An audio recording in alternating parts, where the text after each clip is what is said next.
To Jay, right? Jay? Okay, just like that. All right, so we'll blow it up. And I think you have the PPT so you can send, when it seems advisable to do so. So welcome everybody. I'll backpedal immediately and just say, hey, I'm looking at the audience. It doesn't look like a basic level audience to me. It looks pretty gosh darn close to the exact opposite of that. But I will say this one really is kind of intended to be a basic level accountability. It's about an hour in length. It's obviously an adaptation of the one we did for the face-to-face last year with a few little updates for 23, 24, of course. But it was intended to be an online, just basic accountability. We don't really have, the big stuff going until CAEP Summit. That seemed a little too late to do heel dragging. So we did decide to do a couple real basic level sessions with CAEP TAP here online here in early September with the idea that, hey, that timing might be a little bit better. So this will be the bet for the final summary of backpedaling. This will, for I think all but a few of you, this will be 90 to 95% stuff that you've not just heard before, but probably heard many, many, many, many, many times. It'll be whatever the exact opposite is of new, but hey, always good to get a little fresh face on stuff you've heard before. So here goes. So here's the agenda. This should kind of reinforce what I just said, I think. Real basic level agenda items. We're going to define the CAEP programs. There are a few little changes in Nova that are worth mentioning. So, hey, there'll be a little bit, there'll be at least like 90 seconds of this hour and a half that might be worth it for some advanced people. We'll go over some outcomes and services. We'll stick to the basics on what the outcomes are. We'll stick to the basics on what the current services are.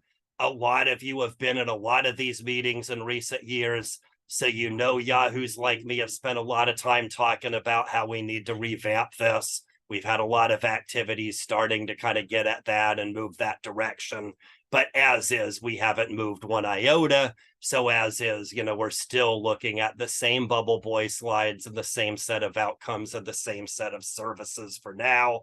I think for 23, 24, probably safe to say that's what we'll be using, but we'll be continuing to look at, new ways of looking at it and what might work better.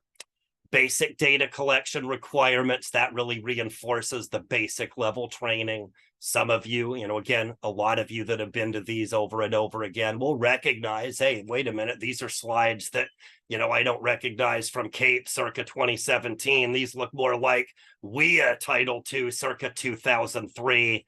That's because, a couple of them they're updated, more updated than that. But hey, lots of real basic level stuff on entry, update record, timeline, deliverables, Casas California accountability page, stuff like that with basic data collection requirements, timeline, deliverables, and resources.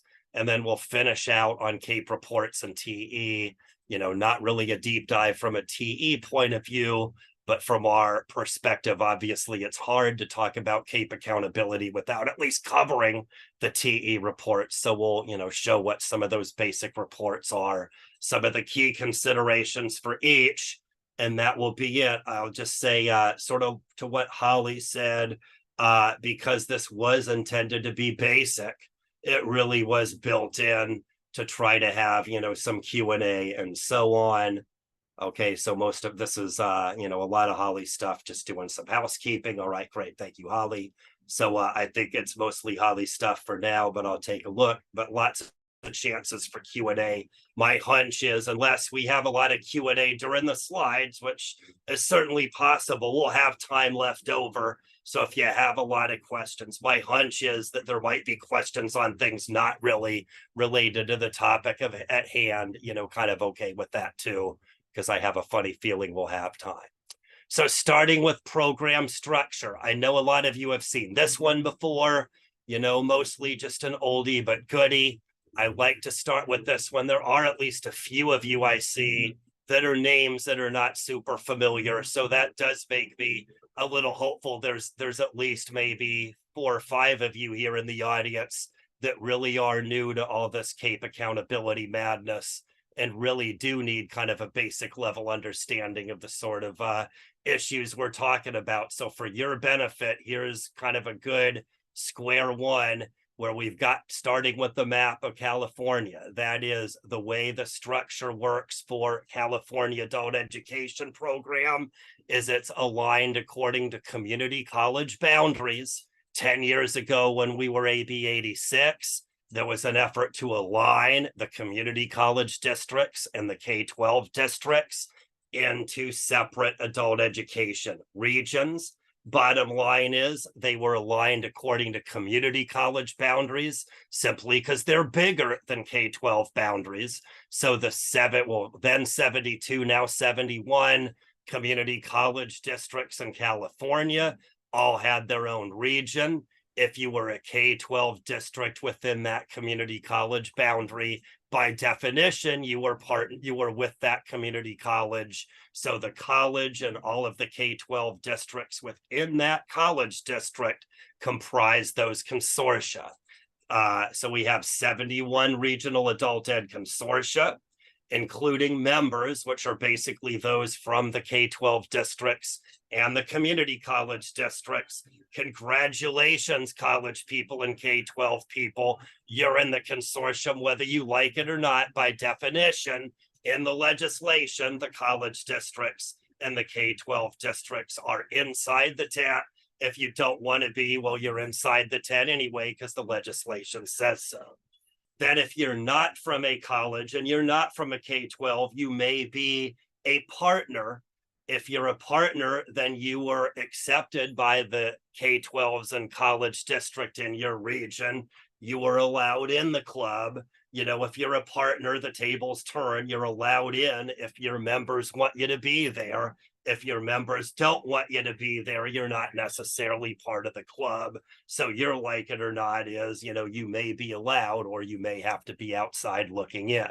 But we have members that are the ones the legislation requires to be part of the consortia, and then partners such as libraries, CBOs, you know, one-stops and so on that you may want to invite in if your region chooses to do so.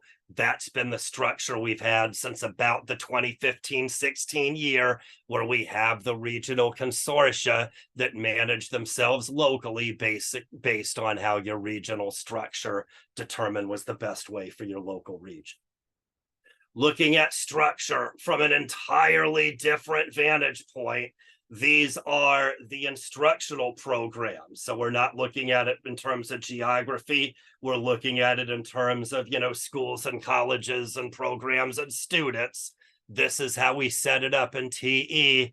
Anecdotally, the way Nova has it set up now is a lot closer to the way we have it in TE. So I think it's a little easier now to explain. There used to be more of a disconnect between Nova and TE. But in TE, we have 7 programs. We've got the 3 primary ones. They're right up at the top, ABE, ESL, and Career Tech Ed. Under Career Tech Ed, we also have Workforce Prep and Pre-Apprenticeship. Then we have Adults with Disabilities, and we also have Parents Supporting K-12 Success. Not the way they probably want to be characterized, but I do kind of say those two tend to be a little bit flapping in the wind because they don't really connect with the other programs. But the legislature at the start said we needed to include those programs. So we definitely make sure we include all 7 programs when we're reporting our CAEP data. Looking at the primary programs in a little better detail, again, we tend to roll it up according to these big 3. You know, I think most people kind of agree with that, not everybody, but we've got ABEASE, we've got ESL, and we have Career Tech Ed.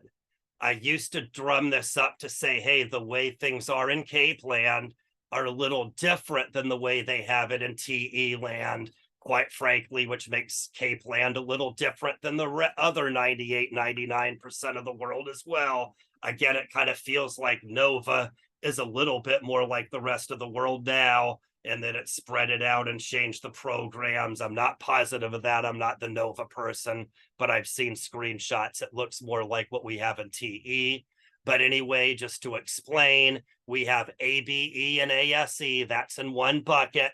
Some people get confused by that. For in TE and most other reporting areas, ABE is one program, adult secondary is another program.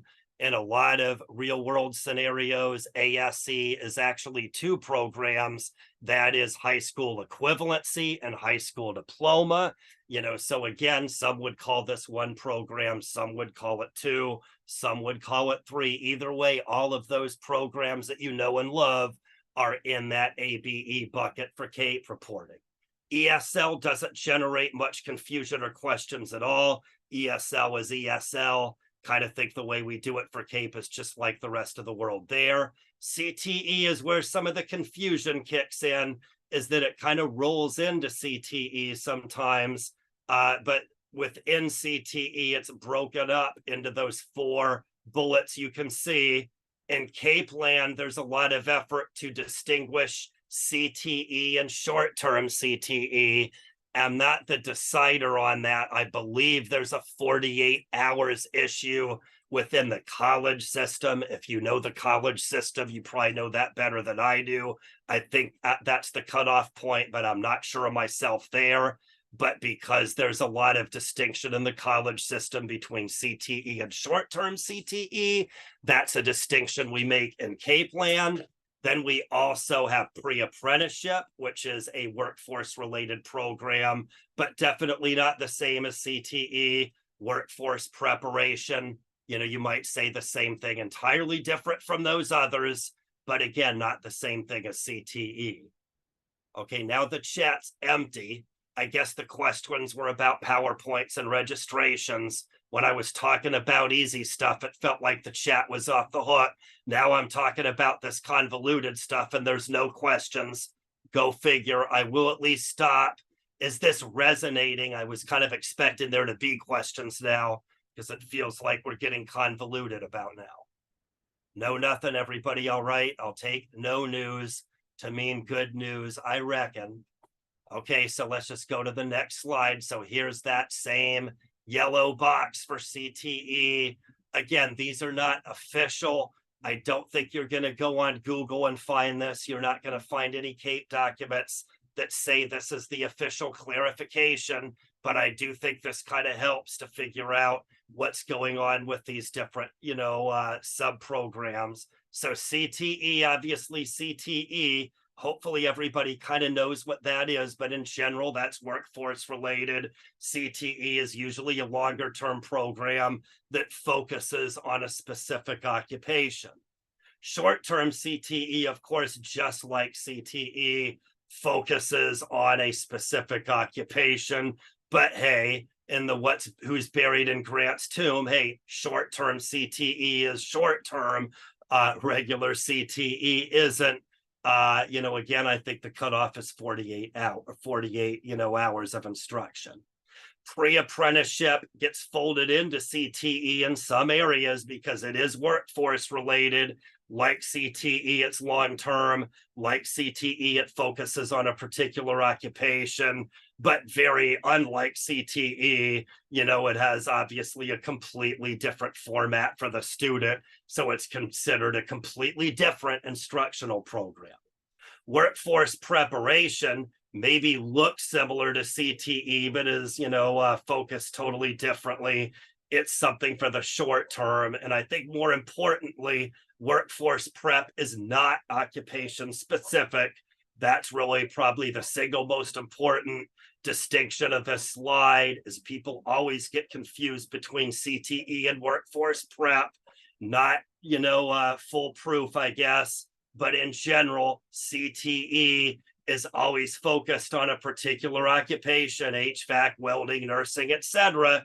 Workforce prep isn't.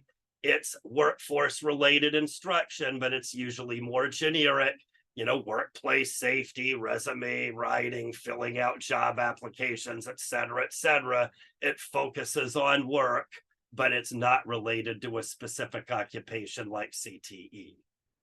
I'll just say Nobody's responding. I'll just have to assume no news is good news. I think they're freezing the screen with those 35. I think I've probably lost all of you. It's just my screen kind of lying to me saying there's still 35 people around.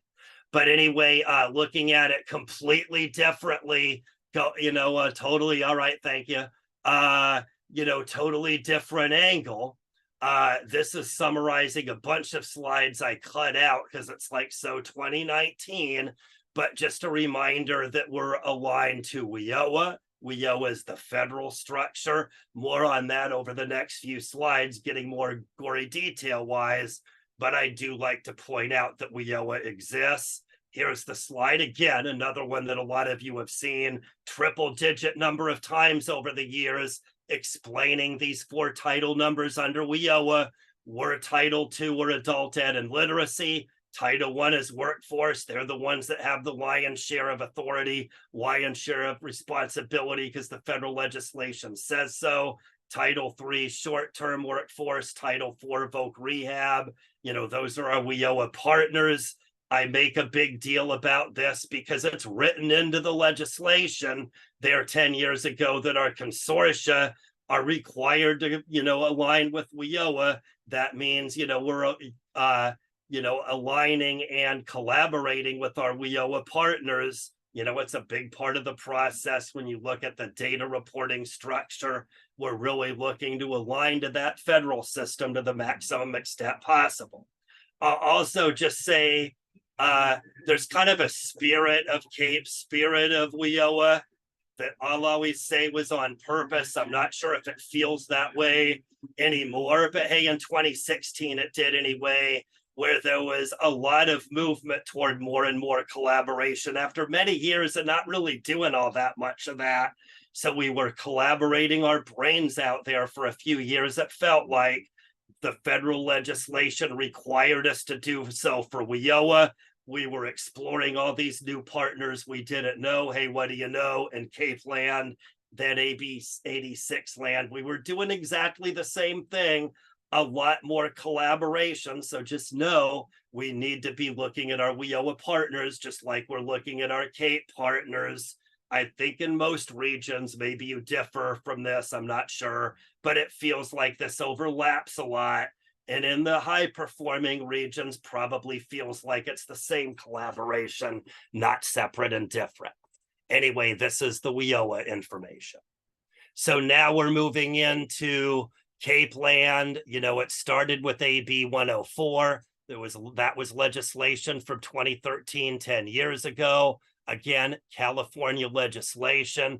I'll admit, if you type in AB 104 in Google, you'll get this as a hit, but you'll get a bunch of newer AB 104s. So I admit from that standpoint, it's confusing, but the AB 104 in 2013 basically required California adult ed to align to the federal system, align to WIOA. So this slide is what I've used forever to show how we align the data in that fashion. So TMI here, but for federal reporting, the feds have what they call performance indicators. That's in the upper left. There's more, but that's what we have aligned. And within performance indicators, there's a subset called measurable skill gains, or MSGs. You can see those MSGs listed. So what the state of California said is our adult ed program is going to align to that federal system. They came up with these 6 areas of AB 104. I used the slide to show, not so coincidentally, the state of California looked at those federal performance indicators and MSGs and came up with basically those 6 pillars of what we're required to do in California adult ed. You can see, not so coincidentally, the exact same things we already had in the federal system. The one thing I'll point out that's a little bit different is I'd argue those top 5 big borrowed and stolen from the federal system, not a lick of difference, but they did add number 6. That's why it's in italics. That is transitions. We've been recording transitions in CAEP the last 10 years ever since. It's not quite so obvious where transition fits in the federal system. So we'll just say, yeah, in this case, the California legislature went out of its way to say, hey, we need to align to the federal system. And in addition to that, we also need to go out of our way to record student transitions. So that brought us to this slide, another one that I know a lot of you have seen many times. Again, we just talked about the 6 areas of AB 104. Not so coincidentally, here's 1, 2, 3, 4, 5, 6 pretty little colored boxes corresponding exactly to the 6 areas of AB 104.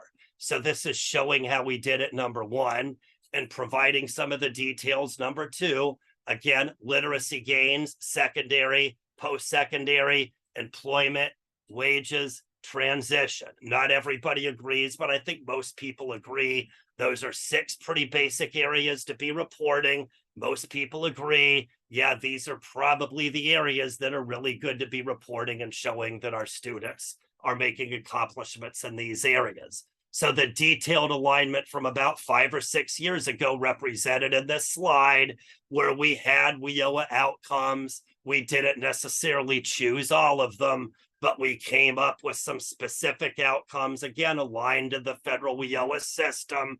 You know, we did what we called retrofitting, aligning some of these outcomes. Some of them, like GED and high school diploma, not really much retrofitting. What you're marking in TE or whatever, exactly the same thing as the outcome we're looking for CAEP reporting. You know, others, you know, segueing here, are more like the bubble slide, where we have some of these WIOA outcomes that we're required to collect for TE CASAS because the feds say so. When we looked at this there 5, 6 years ago for state level reporting, we knew we wanted to collect a lot of the same outcomes as required for the federal WIOA system. But hey, we're adult schools, we're community colleges, we're not exactly the same thing as one-stops or, you know, AJCCs or, whatever, so we need to make it a little different. We need to retrofit it so it really fits a little better to what we're doing in adult ed. So that's what we came up with this monstrosity. This is what we've called the bubble boy slide. This basically aligns the bubbles on the CASAS update record, the boxes that you can check for student outcomes in TE, with the official outcomes that we identified for ABG and CAEP reporting 5 or 6 years ago. So just to make sense of this monstrosity, I'll point out again, 1, 2, 3, 4, 5, 6, pretty little colored, pretty little color-coded legend at the bottom, aligned to those 6 areas we've talked about. So for example, got a job up there in the upper left. It's color-coded in blue. You look at the legend at the bottom, surprise, surprise, blue is one of those that we recognize for employment. So surprise, surprise, when you mark get a job, that corresponds to a student outcome in the CAEP area of employment. Why? Because this bubble boy slide says so. I'm being a little cutesy about it, I guess, probably just because, hey, we've talked about this so many times.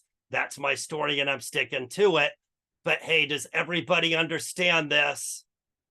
Some of you, if you don't know by now, I guess you ain't never gonna, but there's at least a few of you I should stop being too cutesy. There's some of you really hearing this for the first time. So hey, those of you that are, is it making sense? Yes or no? For you, it may not be so flippant. Okay, I'll take that as good news and move on. So next slide, this is exactly the same information as the previous slide, but it's using the screenshot directly from TE rather than the CASAS update record, looking at check boxes rather than bubbles, and aligning it by letter codes rather than color codes, really just looking at it, from the direct and TE perspective. I believe all the check boxes are the exact same check boxes in this slide as the bubbles as we just saw previously. Okay, this I'm using as kind of a segue where we just looked at the bubble boy slide. I don't really want to get into all the bubble related details. I do want to make sure everybody has it for reference, but yeah, it gets a little nutty going bubble by bubble. That said, this slide sure contradicts that, doesn't it? But I like using it just because this is the area that I wax philosophic about when we talk about outcomes. A lot of you know this. This is the area for my 2 cents that tends to generate the most questions and so forth. So I'm going to read this one off, even though it contradicts just about everything I've said to date with the training. So we'll start with pre-post gains. When we say literacy gains and WIOA federal reporting land, a lot of you know, not all, but most of the time, we're really just talking about pre and post testing. When we're talking about in CAEP land, probably safe to say, not all the time, but most of the time, it's still pre and post testing too. Just like a lot of you know and love, I'll say 90% of you know this, I think. We do our CASAS pre and post testing. We're not marking anything because the test results speak for themselves. We don't need no stinking bubbles. We don't need no stinking check boxes. We just do the testing and e-tests, and the results work out automatically based on those test results. In WIOA, we get into this in more detail, but those pre-post gains you know and love are one of those outcomes for CAEP. That definitely does count and is a vital part of CAEP, just like WIOA too. Because it's here on this slide, I'll mention Carnegie units. It's not my top priority item. So nobody thinks I'm dodging. There's those high school credits outcomes. I'm kind of going out of my way to not show that slide lately because we need to come up with something better for that. But we haven't come up with something better yet, but it's not going away if you've got a detailed way to account for Carnegie units or high school credits. That's another way to show a literacy gain. If you've got students in high school diploma that are earning high school credits, potentially you can get a gain if you can show that high school diploma student has moved from the 9th or 10th grade level to the 11th or 12th grade level within a year. That's also a literacy gain. CDCP certificate is another one I'm not that interested in talking about, but again, so I'm not dodging, I'll point out the very first year of CAEP, then ABG reporting. Hey, you're getting TMI here, but some people like it. That very first year, everybody reported in TE, all the CAEP community colleges and all the CAEP K-12 districts. For 1 year anyway, we were one big happy family, but that only lasted 1 year. After that, the colleges peeled off and used their community college MIS. So this is a leftover. It's not really one that's a big part, right? It's a big thing for colleges. But if you're marking it for colleges, you would be marking it in your community college MIS, not TE. So for the most part, gotta say, CDC certificate, 0% my problem now, 125% community college MIS's problem. But hey, if you mark one of these bubbles, it will still show up as a literacy gain, kind of in a no harm, no foul sort of way. The reason why I make a big deal about these literacy gains, of course, are these bottom two, occupational skills gain and workforce prep milestone. Those are the ones that we kind of retrofitted for CTE and workforce prep. What I like to say here is, again, we're going all out on TMI, so why do it any different? But what I like to say is, for programs like ESL and ABE, this whole issue with literacy gains and being able to show that incremental progress, mission accomplished. Hey, you're listening to the CASAS guy, so the CASAS guy is automatically going to call that a mission accomplished. We don't need to worry about how to show incremental gains for those students. That's why we have CASAS testing. We already have the ideal way to show and record exactly that. So that's how we're going to do it for ABE, ASE, and ESL. However, we got to admit, for workforce prep and for CTE, that's not what, pre and post testing is for. There's probably different, better ways we really need to look at and use for those programs, not really CASAS testing. So that's where these came in. We were looking at ways to show progress for CTE and workforce prep, just like we do for the WIOA 2 programs, without relying on the final prize. And I didn't really set that one up well. But back to this slide, sorry, I'm pulling the rug out from under you, is with this slide, I like to point out the performance indicators, MSGs. For my two sets, performance indicators are those outcomes that are a kind of final prize. Get a job, enter college. Okay, I'll get to that in a minute. Enter college, that is those outcomes you can hang your hat on. Measurable skill gains is looking at it to show kind of that incremental progress. The way I like to frame it is this. When people look at performance indicators, which also includes things like enter college and get your occupational license, not just employment and wages, everybody agrees, all of them are really, really valuable, wonderful outcomes. Nobody quibbles with that. But people also kind of agree if all we do is performance indicators, then we're setting most of our students up for failure because it takes a long time to get the diploma, earn that college degree, get the pay raise, get the job, whatever. That takes time. Most students don't do that within a year. That's why we have MSGs. That's, why we have wonderful things like CASAS testing, so we can still show beyond a shadow of a doubt that our students are, in fact, doing a wonderful job, like most of us already know. So back to the retrofit for ABE and ESL, mission accomplished, but for CTE related programs, not mission accomplished. That's what we have here. Go ahead, Holly.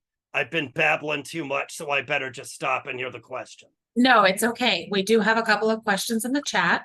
Tashelle asked, can CTE use pre and post tests to show literacy gains? If you're talking about this, yeah. Keep in mind, you're asking the CASAS guy, so you're, letting the fox rule the hen house here.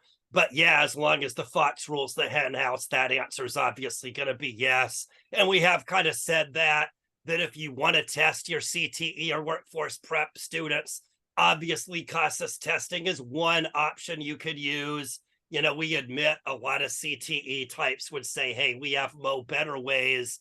That's what we like to do. If so, we understand, and that's fine. But yeah, if it's just easier to do CASAS testing for them, why, sure, if they make gains and they show progress, that's, we'd still certainly say that's a good way to do it. Perfect. And then Carla asked, what's an example of MET work-based project? Okay, sorry, yeah, I saw that one and, went off on a tangent and forgot about it.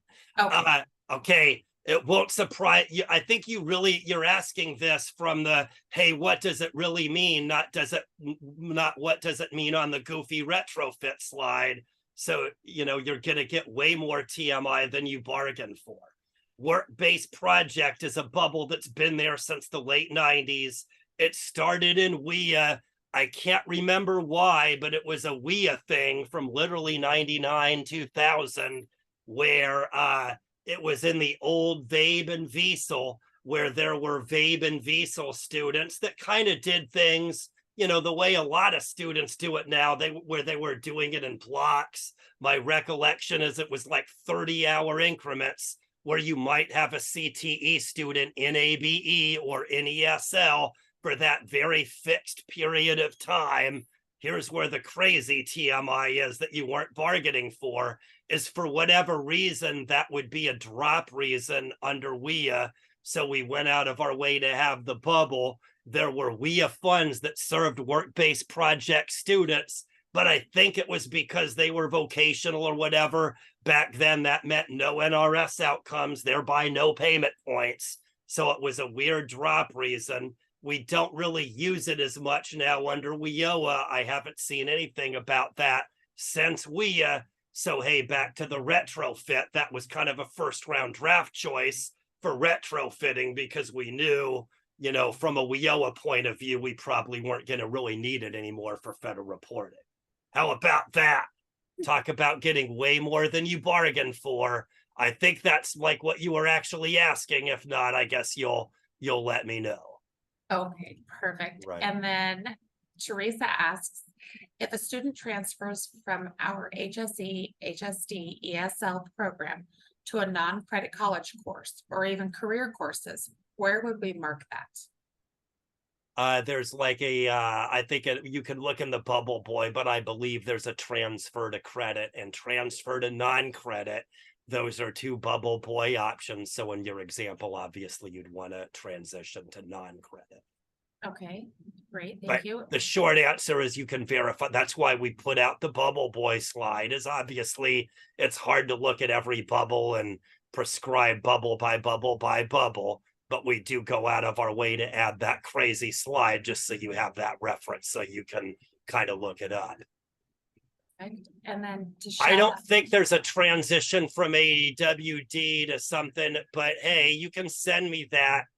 You know, that seems like an obvious suggestion. Some of you might have heard that before. If you did, I'd be interested, but I'm going to say that seems like a really stinking obvious suggestion, but I'll go on a limb and say I don't think I've heard anybody suggest that to me before, as obvious and straightforward as that one sounds.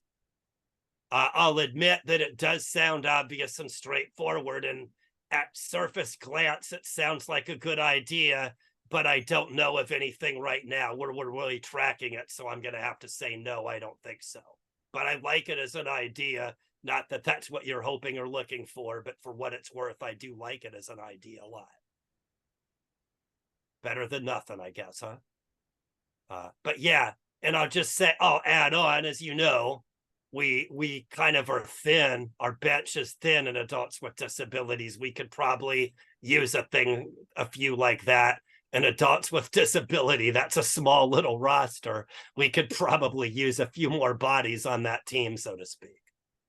Okay, anything else? I'll just say, hey, Holly, anything else I missed, seeing as how you're doing a good job interjecting here? No, I don't think so. Carla mentioned that the definition, sounds like the 243 co-op. Is that how you say this? Yeah. All right, so occupational skills gain workforce prep outcome. I'm sure I've done more than enough setting it up. So we'll talk about the outcomes. Again, this is how we set it up. My setup is you can use occupational skills gain for when students accomplish a portion of something longer term, use workforce prep milestone when the student completes something shorter term. So you can see the examples. Example for occupational skills gain, we'll just say a 5-semester log welding program. They complete that first semester, do a great job. Maybe they CASAS test because they're working for Tischel. Maybe they're doing a skills check. Maybe you're doing your own agency homemade written test. All those suggestions are fine, but you should give some kind of exam, whether it's skills check written or otherwise, that, proves that that student's doing a great job. If so, you can record occupational skills gain that shows they're moving, in this example from module 1 to module 2. Workforce prep outcome, the example is, hey, they're in a 15-hour course on job search strategies. In this case, the formalization is very low. Hey, maybe, this one could be that certificate that the secretary prints out of her computer, whatever, but something that shows that the student did all 15 hours. You can then mark a workforce prep milestone as another way to show that your student is making progress, toward those other things. Okay, thank you there. Okay, taking it the extra step, again, this is looking back to what we talked a lot about in training in previous years. But one of the big confusion points of CAEP accountability training has been that, ability to distinguish those CTE literacy gains. The next step out of that is then looking at those CTE literacy gains and being able to distinguish those with what we already have on the table for post-secondary. So back to that, measurable skill gain versus final prize performance indicators. You might say the ones we have for post-secondary are more like the final prize. Some of them are college, some of them are workforce training, because we're talking about CTE here. We're looking at the side of post-secondary related to workforce training, where we've got that occupational licensure and occupational certificate. So back to the slide, when you've got that CTE student that's progressing within an occupation or something like that, You can mark workforce prep milestone. You can mark occupational skills gain. So again, those literacy gains are partial completion of something longer term or full completion of something shorter term that rises to the level of a post-secondary outcome upon full completion of that longer term program. So back to my example, if the welding student is finishing module 5 of 5 and getting that occupational certificate, then you're not marking occupational skills gain anymore. Then you're marking that post-secondary outcome to show that they achieved that final prize. Okay, hopefully this is making sense here. I'll have to say no news is good news like usual. So here's a little more on post-secondary. This is just a laundry list, kind of a lower volume problem, I'll say, but hey, with post-secondary, it's a really big bucket. I do think sometimes the fact that it's such a big bucket confuses people. The fact that it really is 2 buckets in one, represented by the slide, also confuses people. The 2 buckets in one, I like to say, is we've got this bucket full of workforce training outcomes at the top. We've got a similar but separate bucket of outcomes that relate to college here at the bottom. For federal reporting, that all fills into that very large bucket called post-secondary. Another obnoxious, explanation about federal reporting here.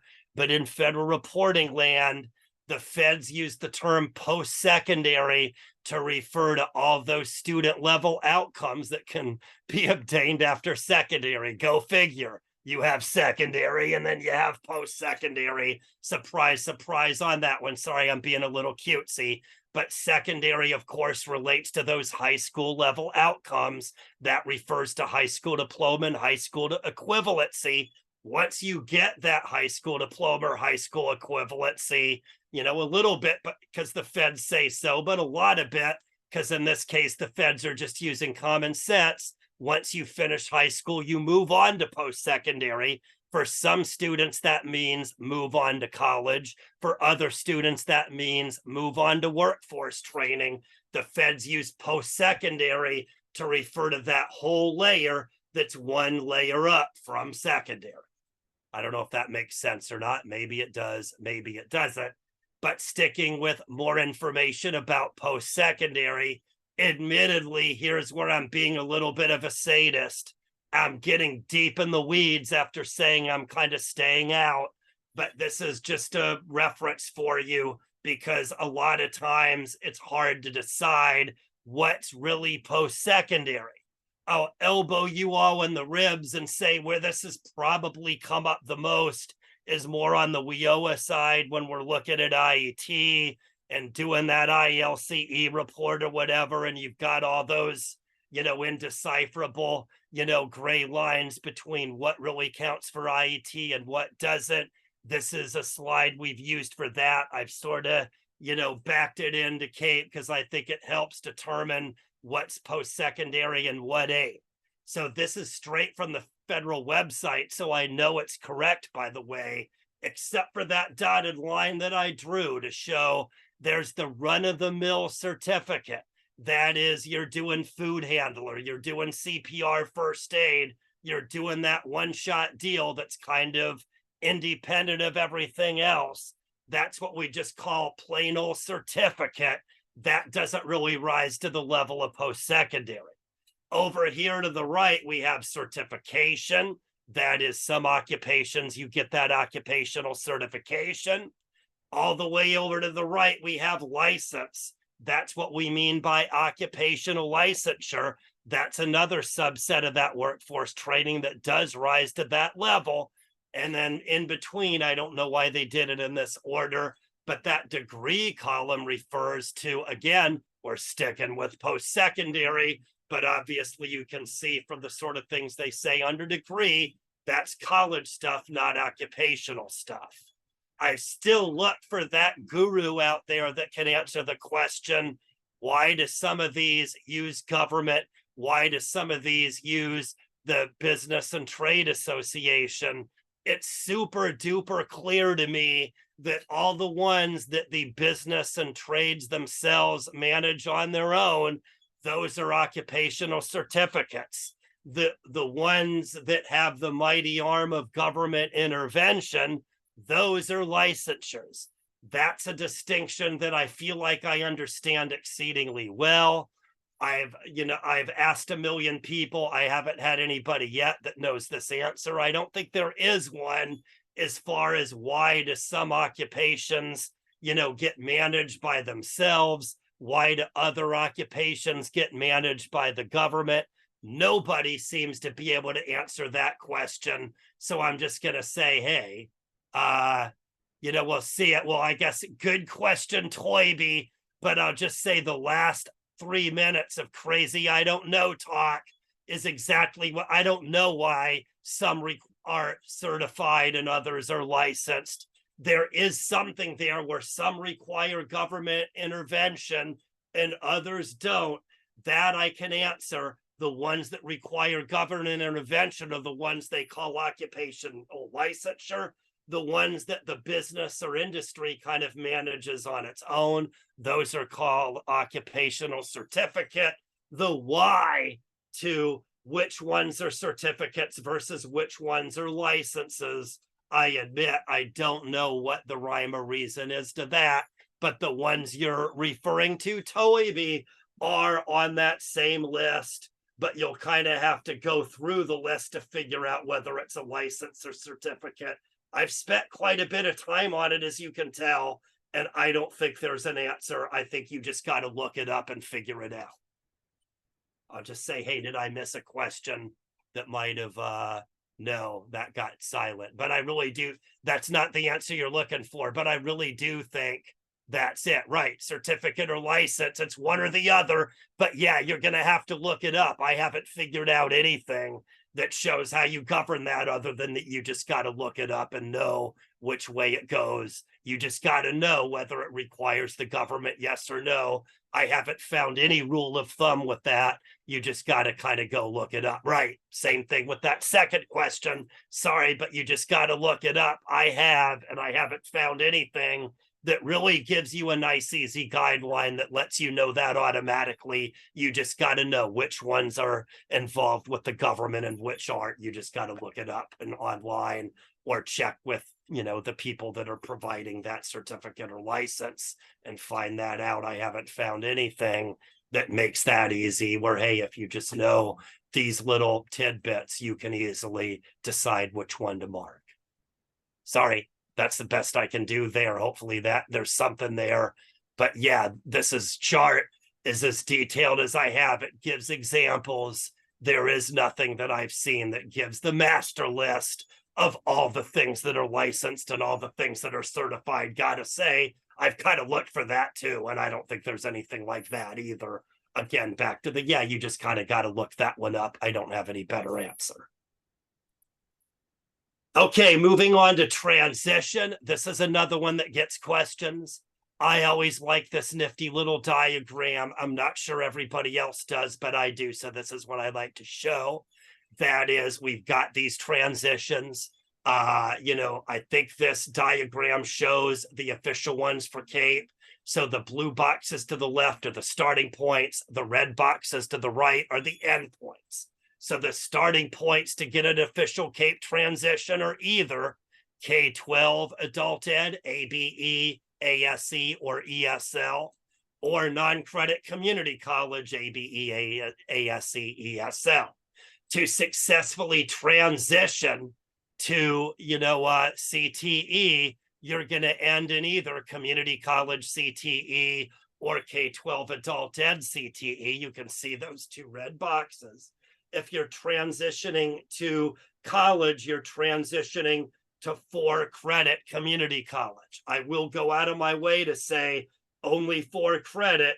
As you can see, there's a lot of these things in CAEP land where specificity isn't exactly a strong suit.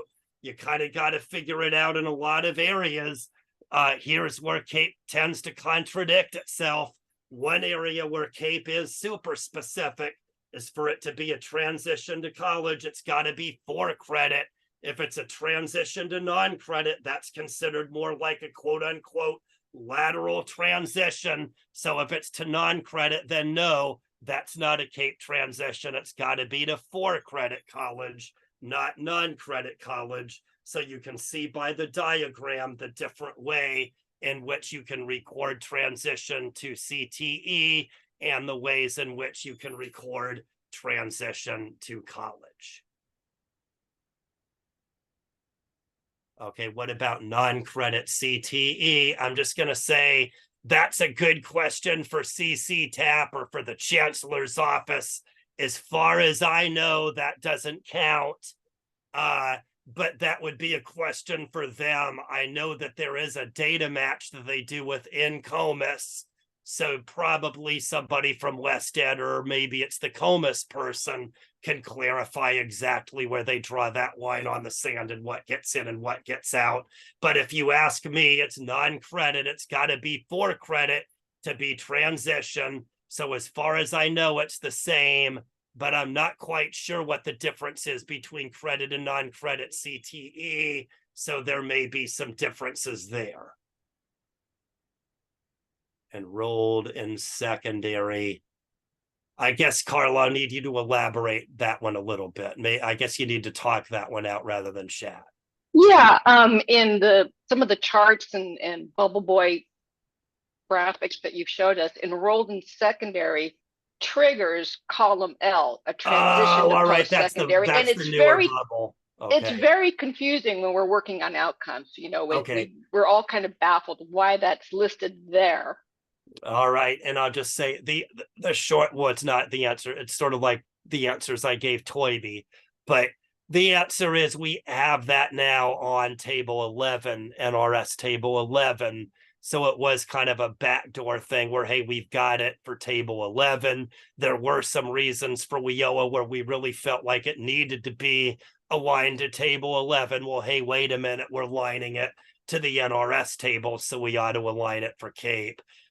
So I'm interpreting this as less about the outcomes themselves and more of a simple bubble boy alignment issue where, hey, maybe it was a dumb bubble boy alignment.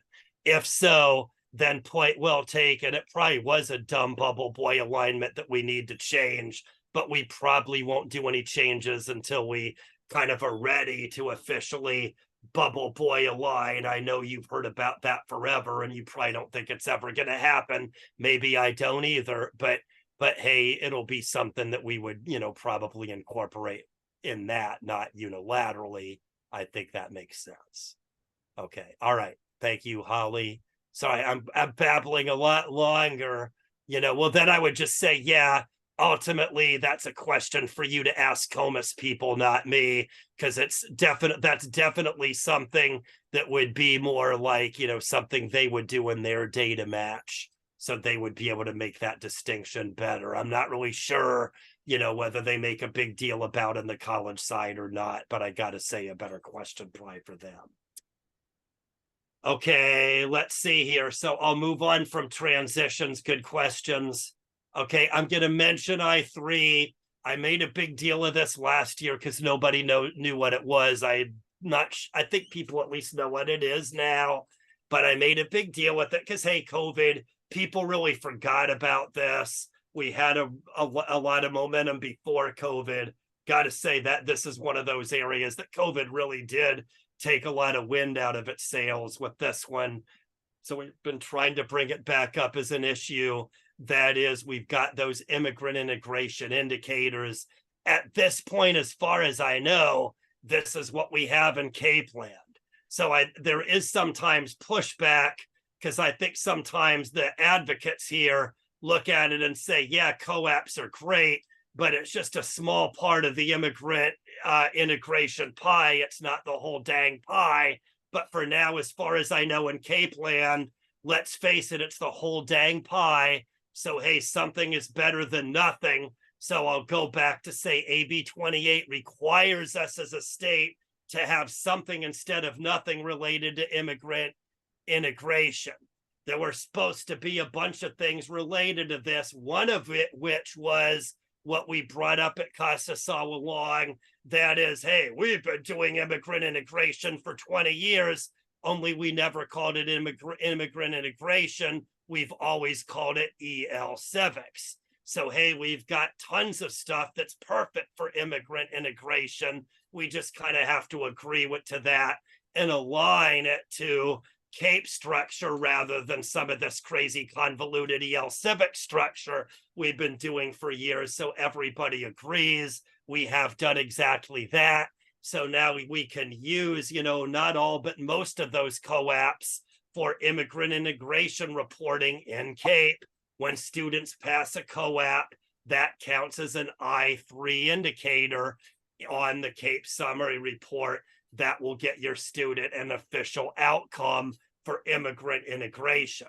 I've taken some of this out. It's really just more of a reminder, but you can see the goofy little screenshot, not that helpful, but I'll use that as a reminder for my 2 cents. What you get from those I3 reports, really a lot better than what you get for the regular EL Civics reports, in my opinion only. But the difference is for I3, you don't get a lot, but you at least get a little bit of information about what those COAPs entail, about what instructional related areas, that suggests as areas of strength or areas of need. The reports we have for EL Civics help a lot for accountability, but really don't do nothing in terms of instruction.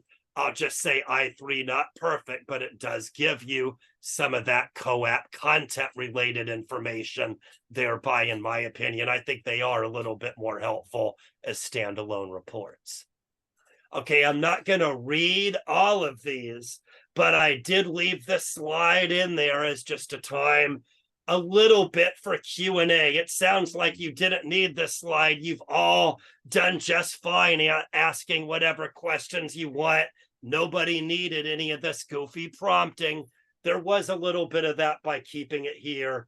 I'll just use this as just to say, most of you were in a lot of those trainings last year, maybe in way too many of them, whatever. But we had a lot of these discussions. Some of them were just areas in which COVID exposed some warts. Others were areas where, hey, they didn't really need COVID to expose anything.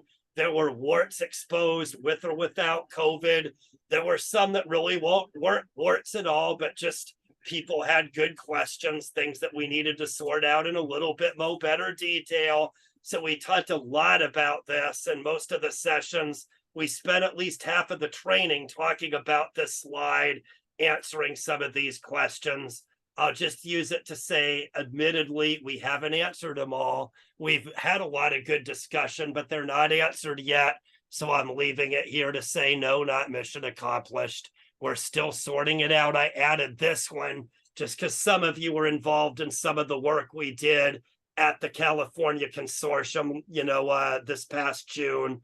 We did that activity. The previous California Consortium, not nearly as CAEP focused, but we started talking about some of these sort of issues, a couple years ago as well. We've had a lot of times now where we've discussed it. I feel like we've made progress, but we're not there yet. So I'll just say more to follow on a lot of the discussions we've already had with trying to winnow it down and trying to get it to where it's a little bit easier to decipher and a little bit easier to retrofit. So I'll just stop there, talk about a mouthful of nothing on that one. I'm just going to stop. People aren't leaving, so that's good. I'll just stop, though, seriously. Whenever I feel like I'm getting into extreme gobbledygook and not making any sense, for whatever reason, that's when the chat dries up. When I feel like I'm talking about perfectly straightforward, easy to decipher stuff, that's when all the questions come up. And then I get into this gobbledygook, and then, hey, wait a minute, everybody. So everybody understands that. All right. So anyway, we're moving on to services. Maybe there'll be momentum. Just saying, if there was a lot of momentum on services, is that wonderful, or is that, oh no, that's, anybody willing to say which one that is? Is that an oh boy, or is that a, muttering expletives under your breath. Oh, you love services. Yeah. So you love giving them or you love receiving them? Sorry, I'm lucid. Not sure. It depends. They're very clear. Yes. Not sure. What am I getting myself into? Hey, look at all this fine print about APR. Hey, I'm not signing that darn, agreement. Okay, everybody loves services, of course. So here's our screenshot. This is it. Hey, if you're loving services, hey, I'm thinking about a little bit of a guided tour of attachments on Friday. So I know some of you are of that ilk. So I'll just say I might even kind of look at that attachment S and attachment X, because I realize now that there's a gazillion attachments and nobody knows nothing about them. So that might be how we kill an hour and a half Friday, is biting the bullet and pointing out what some of those attachments actually do. I think by Friday I'll get cold feet and change my mind. But for now, that is actually what we're doing. So if you want to unenroll and make sure you're conveniently doing something else Friday morning, there's your official warning on Wednesday to make sure you've got plenty of time to reschedule yourself out of that. Anyway, I'll point out attachment S for short-term services is the one of those myriad of attachments that in my mind of minds really gives you definitions. They're not perfect, but it gives you something to go by. So when you're looking at these check boxes that mean nothing, download attachment S, and that will give you some context on what all this craziness means. So supportive services are the services. Here's the screenshot. There's other things, of course, you could be doing, but these are the ones we have in TE. Basically, the ones we have in TE are the ones that are aligned to WIOA. I'll admit that WIOA alignment is a little sketchy because services have never been part of Title II. They've always been part of Title I. So there's a lot of retrofitting with these, not a little bit of retrofitting, because there is official WIOA stuff. I think that's, like Oreo, that's like 1F, not 2, when we're talking about WIOA 1 stuff, STUF, not 2 Fs here.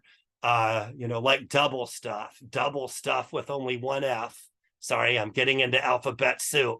But anyway, these are the ones for WIOA 1 that we have here in TE. So the alignment admittedly is super duper loosey-goosey, but these are the ones we have. So we use them for CAEP. I think overall they cover all the areas, but we've done a lot of retrofitting, for these, even more so than outcomes, you might say.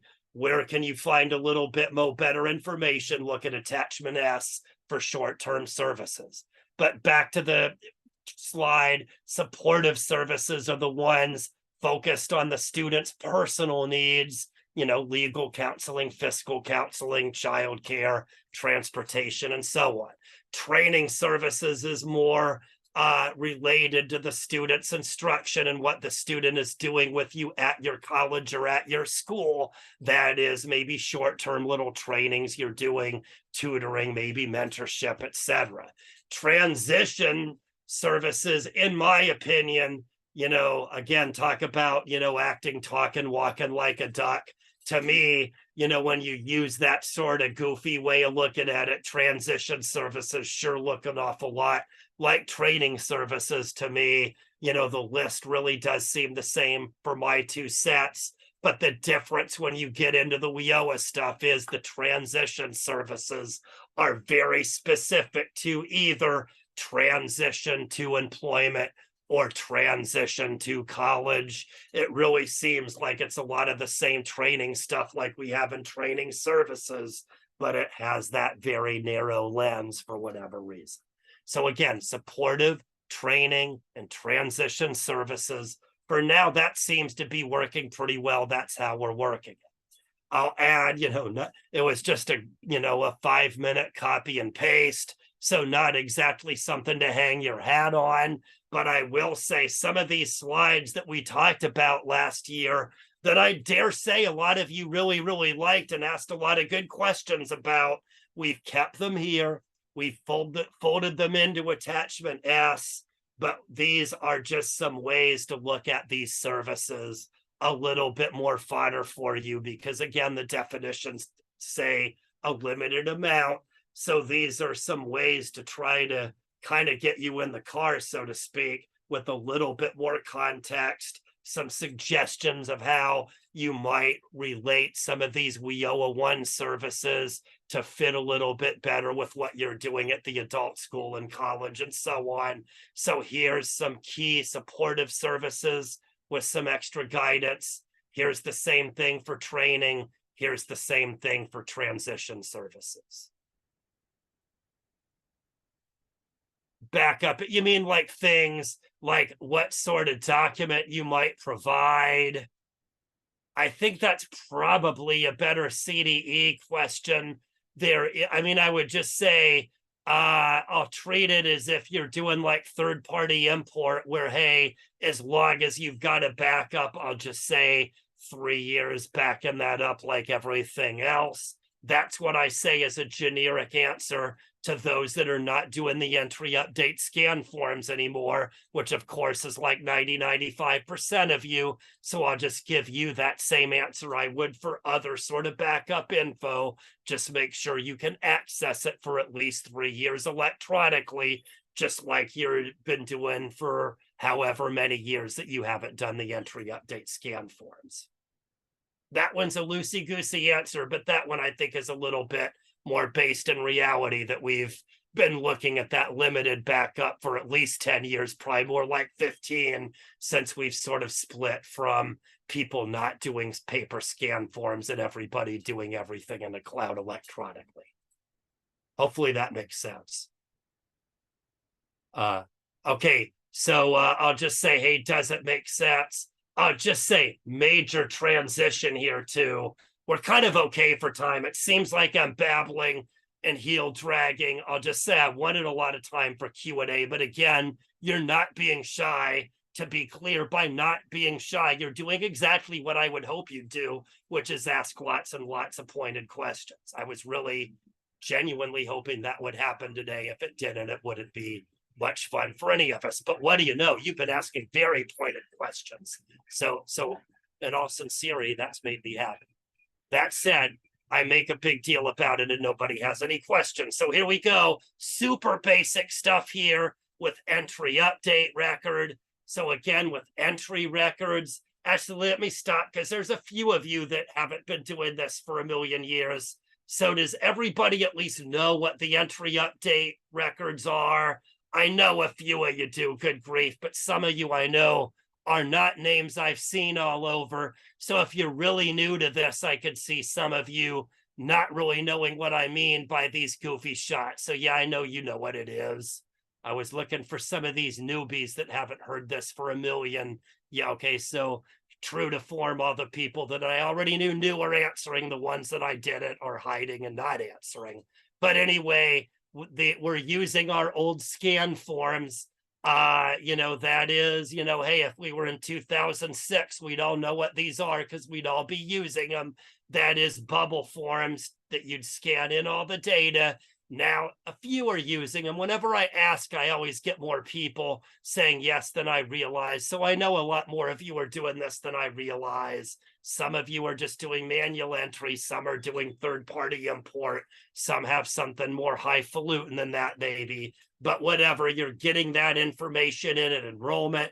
You're getting information in an update. You're getting information in at follow-up. So the entry record is what you're used to record enrollment in a CAEP program. With the entry record or enrollment, we've always been really rigid. That is, there's only one time to do enrollment. That's as soon as the student sets foot in time inside your doorway. That's day one, square one. As soon as you see the whites of your student's eyes, whatever cliche you want, we've always been rigid about this. We've always given you zero flexibility. You need to record enrollment as soon as you first start serving that student. Okay, I'm not sure what you mean by your question at all, Cynthia. I guess I'll let you, I don't even know what you mean by that question, sorry.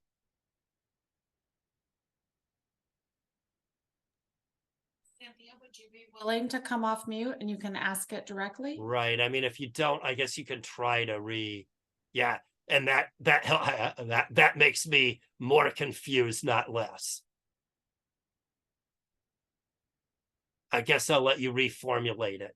But yeah, sorry, I don't know what you mean by, I don't know what you're talking about with that. They're talking about the intake data demographic collection.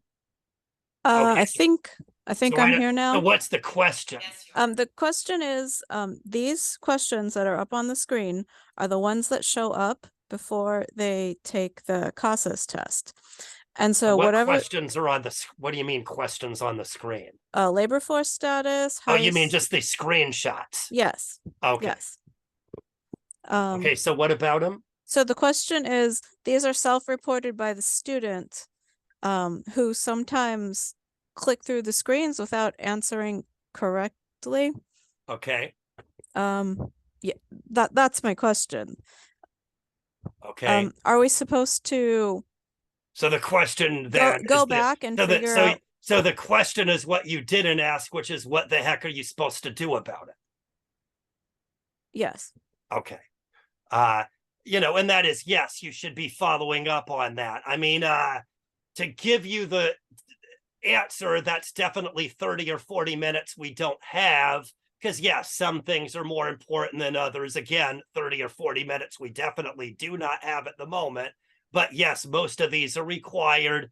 There's reports you can use, such as the data integrity report, lots of other, little tools, things like the monitor report, the, summary audit report. There's lots of reports to follow up, to find students with missing information, lots of things related to things like CAEP, payment points, NRS, where you can get it based on what's required for state and federal reporting, et cetera, et cetera.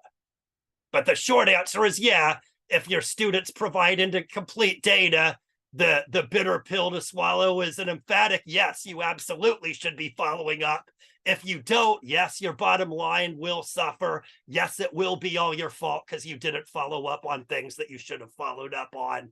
I think that's the answer you're really looking for. All the draconian answers are true. All the soft answers are false. Yes, that is your problem. Yes, you should be following up on those, issues.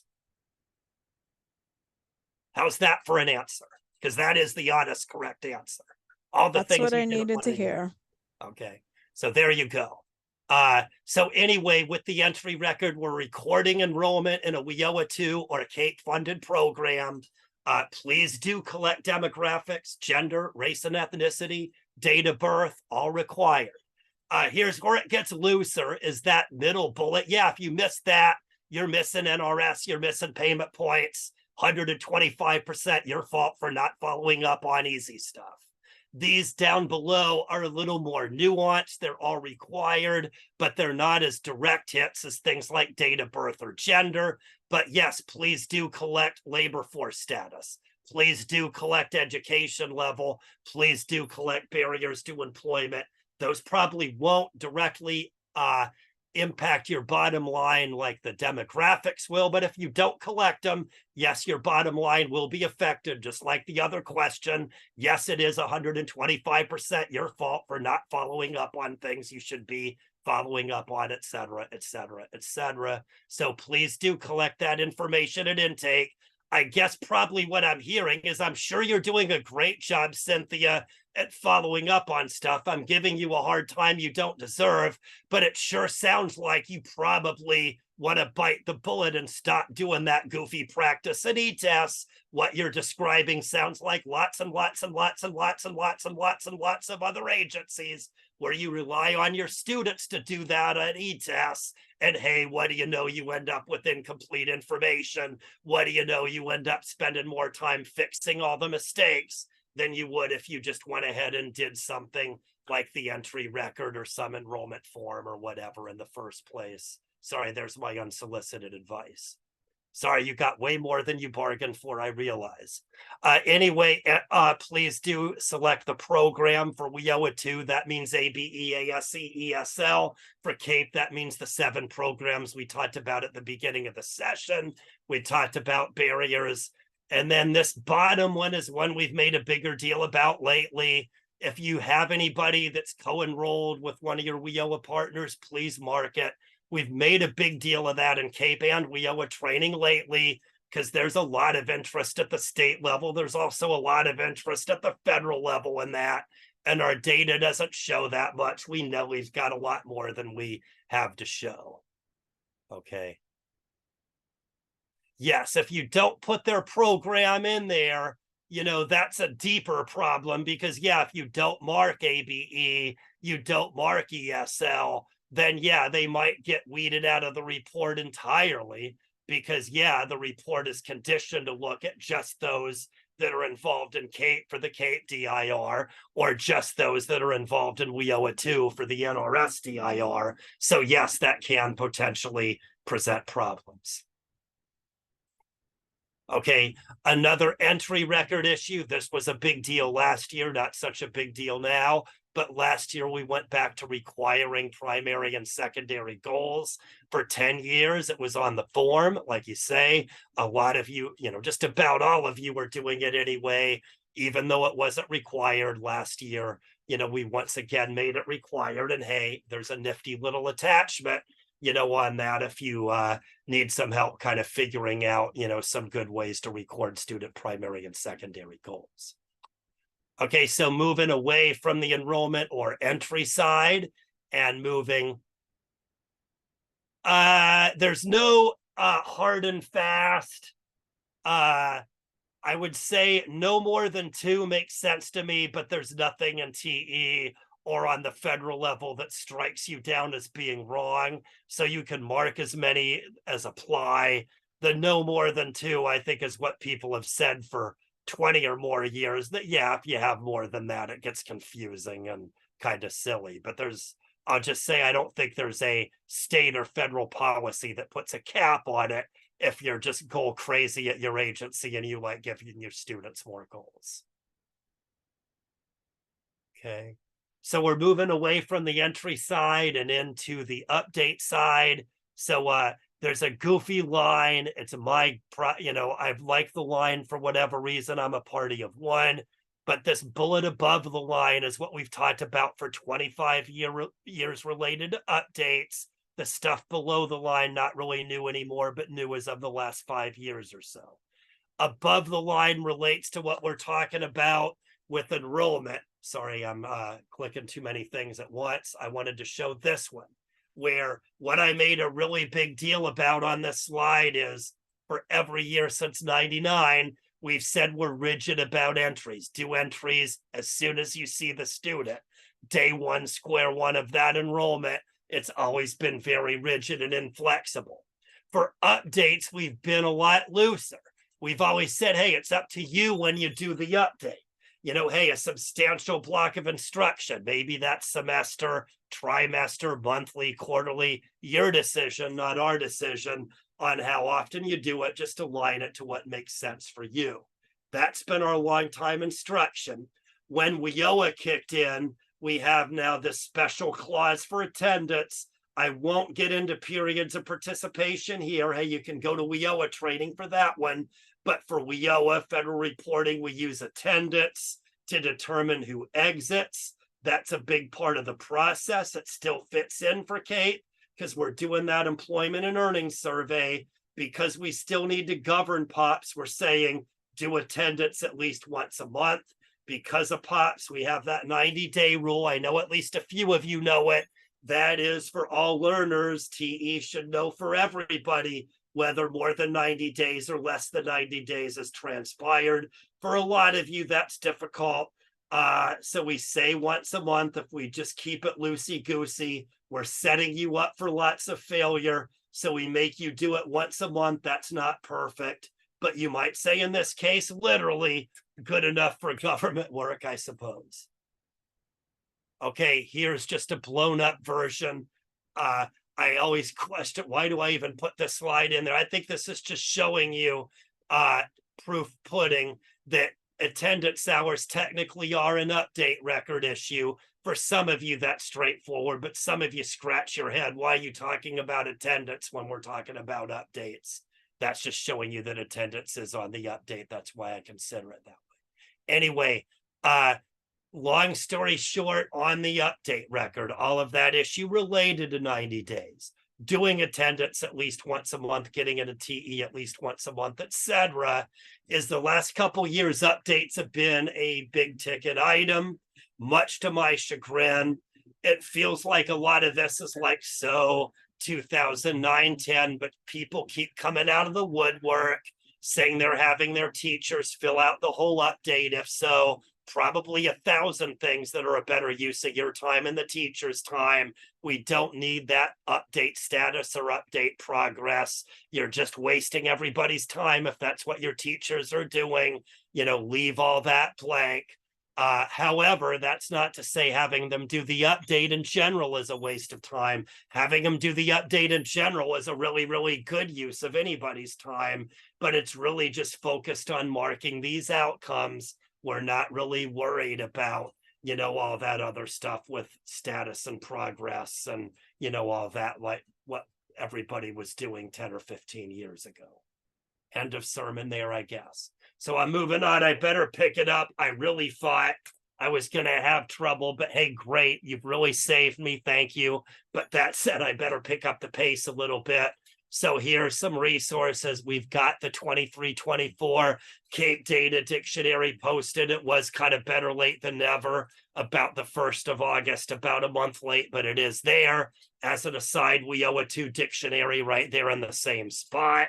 There's a summary of changes that a lot of you like. If you're just wondering what's different, you can look at that and it kind of points out what's different in 23-24 versus what's different from 22-23. For my 2 cents and my 2 cents only, the big one this year that probably has the changes is not as much the data dictionary, but the California assessment policy, which is attachment A. I like to bring that up because it has those new CASA test series, of course, steps for ESL and math goals too. In California, we kind of went way out of our way to do a second federal fire drill this year. Hey, must be pretty gosh darn important if you're inviting a federal fire drill that you're not required to do. But that is what we did. We submitted an updated assessment policy a second time there in March, April, so we could get a second assessment policy approved by the feds, so we could thereby include listening steps, reading steps, and math goals too. That's the one we have posted as attachment A. And then, hey, I'll just point out we have attachments A through X there too. Okay, hey, I guess I covered this slide in the previous one, didn't I? What do you know? I bird walked, an inordinate amount on the previous slide, so I don't need to talk about this one as much. Again, we updated it to include the new series. It has all of the guidance related to how you need to use CASAS tests for state and federal reporting. I'll point out it also has that attachment B, local assessment policy. We talked about that a little bit Tuesday, probably a little bit Friday too. That is, hey, 'tis the season. Now is the time to update that local assessment policy. And hey, this year, most agencies, not everybody, but your average agency this year, I think will have more local assessment policy updating to do than usual, because your average agency is at least trying to move forward a little bit with math goals too and steps. If so, there's 125% chance you need to update your agency's local assessment policy. Okay, and then here, hey, I'm just being clairvoyant and doing everything a slide in advance. Gee, everybody wants at least 4 or 5 more hours of that, probably.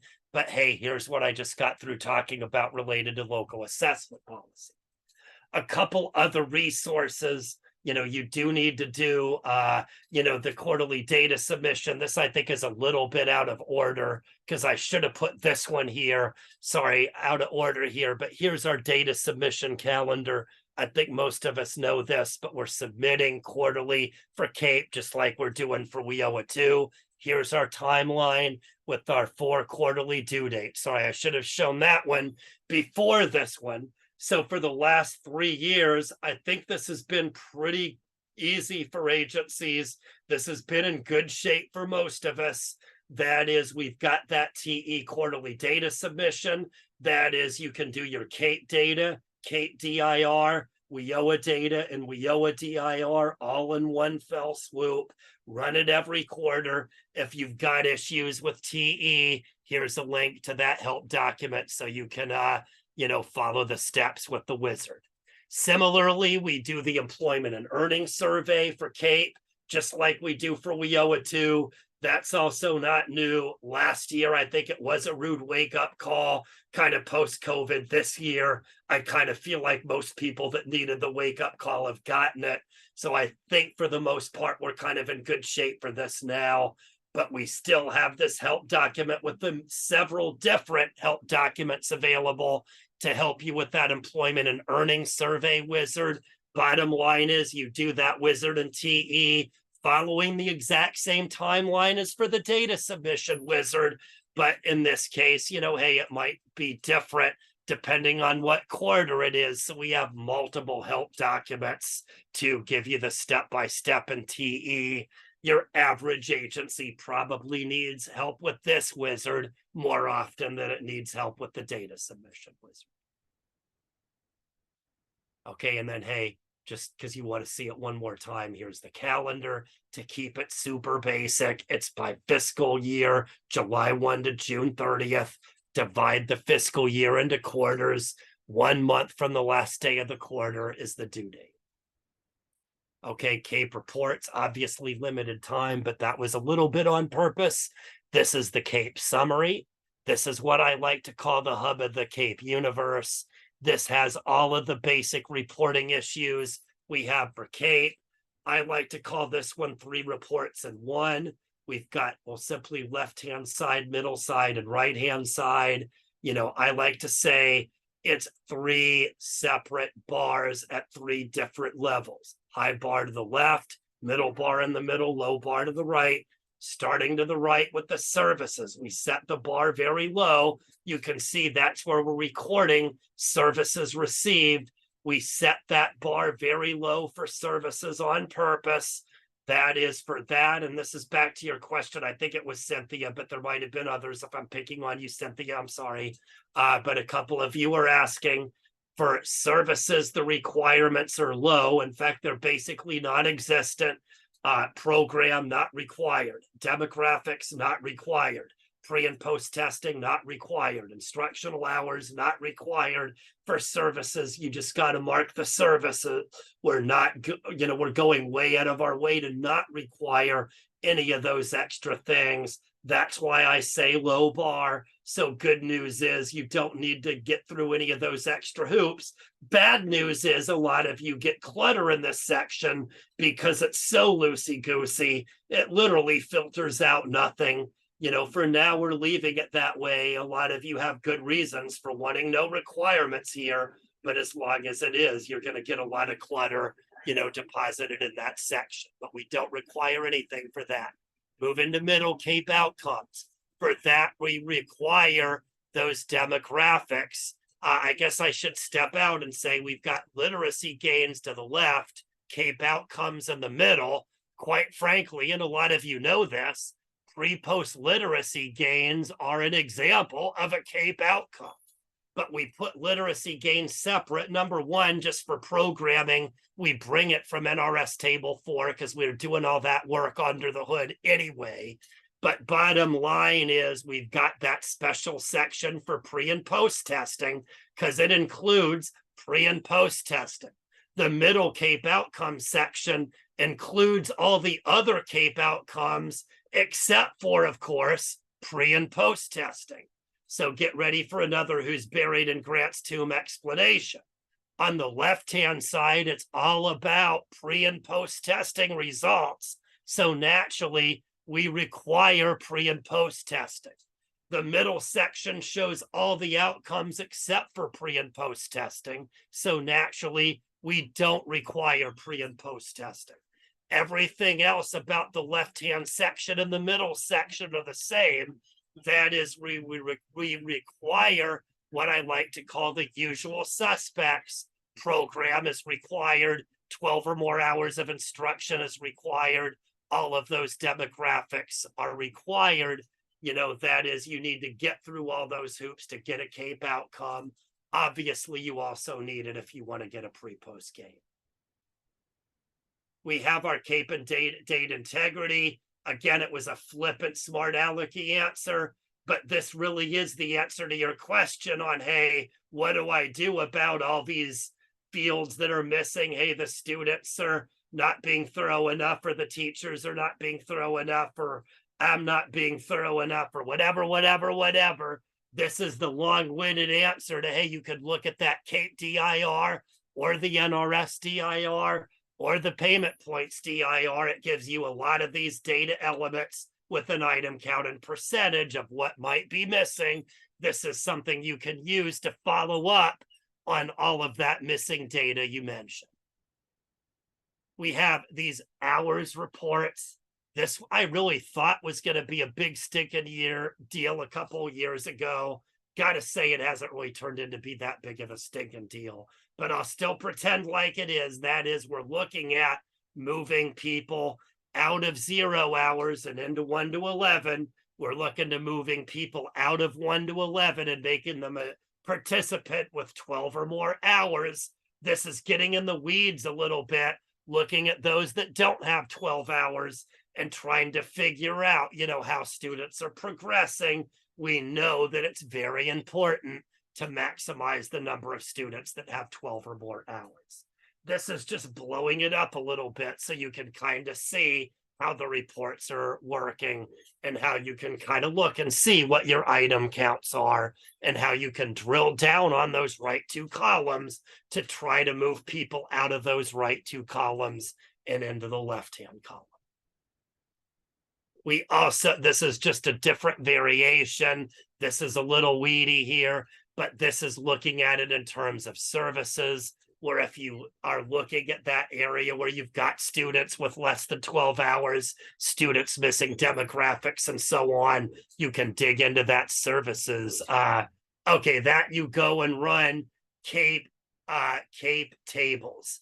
There's a TE menu item called CAEP tables. I think this is what you're asking. And yeah, I know this can be confusing.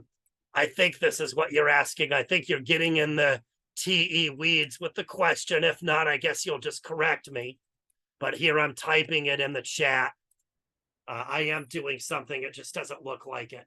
But you go to reports, state reports, CAEP. Sorry, it's CAEP tables, not CAEP reports. I'm thinking of too many things at once. It's CAEP tables, not CAEP reports. Sorry about that.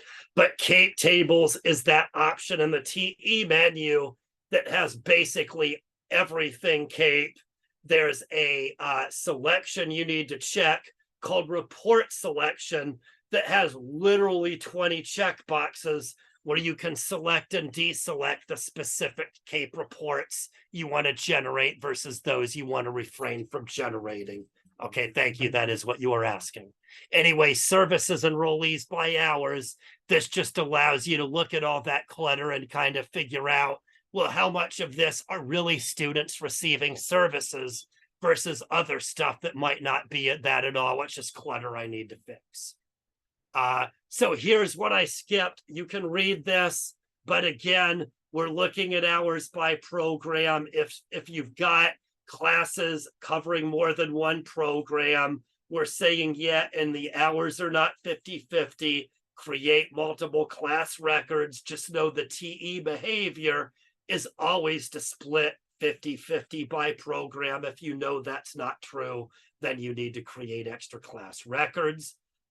Another big issue, not as much anymore, is when we're recording hours for classroom instruction. Services are great, but they're not part of instructional hours. Here's that I3 again. This is just showing you an example again. I made a big sermon for these reports. I kind of think the I3 report, I do think the I3 reports are better than EL Civics. We're preaching to the choir for the most part here. So I know a lot of you are consortium managers. If so, hopefully you've got consortium level access that allows you to get kind of higher level information. You can look at all the agencies in your consortium, but you cannot drill down. But a lot of you like being able to compare your different agencies and see how the results are working. This is just kind of showing you what you get, where, hey, if you've got a lot of agencies, giving you a convoluted answer example on purpose, where here you can see it's listing by column each agency in your consortium, and you can look agency by agency, and in this example, compare how well they're doing with, highest diploma earned. Okay, here's the key. Again, we've got a high percentage of choir members here, so it is a worthwhile slide when you're running those consortium level reports. I always make a big deal. It's a really teeny tiny checkbox. We probably need to just make it bigger, because for consortium level reporting, in my mind, this checkbox means everything. I can never remember what it is by default, but bottom line is, whenever this box is checked, you're going to get one piece of paper aggregating all the agencies in your consortium. Okay, thank you, Carla. You're going to get one piece of paper with one set of results with all the agencies in your consortium. If it's unchecked, then you're going to get page by page, agency by agency. In my mind, that's the ultimate you say tomato, I say tomato issue. There's my little favorite cliche for you, just so you can get your little drop of knowledge. So you say tomato, I say tomato. It really is up to you whether you want one piece of paper with it aggregated or multiple pieces of paper with each agency kind of separate. That literally is, just what wild hair you happen to have at the time. So make sure you check it. What's coming up? Hey, we've got plenty of choir members. So I'm going to be doing a presentation on September 15th at that director's, paid program announcement. I think I'm doing something on September 22nd as well. Way more than me there, lots of better stuff than me, but hey, that's what I know. So that's what I'm putting on the slide. Nicole's going to do a CAEP DIR on the 27th. Same exact format and time frame as this one. We'll be doing everything you want to know and more at the CAEP Summit. We've been kind of lazy, but at the CAEP Summit, I do kind of hope by then we'll have some discussions and we can include some of the information from some of the discussions, start talking about, and some of you had questions, sort of where do we go from here stuff. I went out of my way to exclude all of that here today, but hopefully in the summit, we'll have a little better chances to talk about that. And then hopefully if that's true, then we can, have a small number of face-to-face trainings here in late October, November. I guess it's going to just come around full annual circle right around the time we had those CAEP trainings last year is kind of when I'm open. We can do a couple a year. That is November. And that's it. I think I ran over, maybe obnoxiously so. Oh yeah. No, never obnoxious. So obnoxiously so that Holly had to run and Mandely had to cover, huh? No, But I'm still here. Well, no, people did evacuate. We're down to 30. A lot of people did. Anyway, thanks for hanging in there. Yes. Most of you actually bore with it. So, hey, great to have you. Thank you much. I'm sure I'll see you sooner rather than later. Jay, thank you so much for coming today and presenting. Just the fact that everybody stayed. You went over a few minutes and nobody left. So that's pretty obnoxious too, wasn't it? I mean, it was awful. No, it wasn't. Jay showed you the dates for the upcoming events. We did link those in the chat for you. Okay, great. For the summit and for the upcoming trainings that are going on. We also dropped the evaluation link a couple times. Please take a moment to give us your feedback. It does form our professional development moving forward. So for everyone who gave up your time to be with us, we appreciate you. Jay, of course, we couldn't do it without you. So we are extremely grateful and we are excited for the next session with you. All righty. Thank you very much. All right. Thanks, everyone. Have a great rest of your day. Bye, everyone.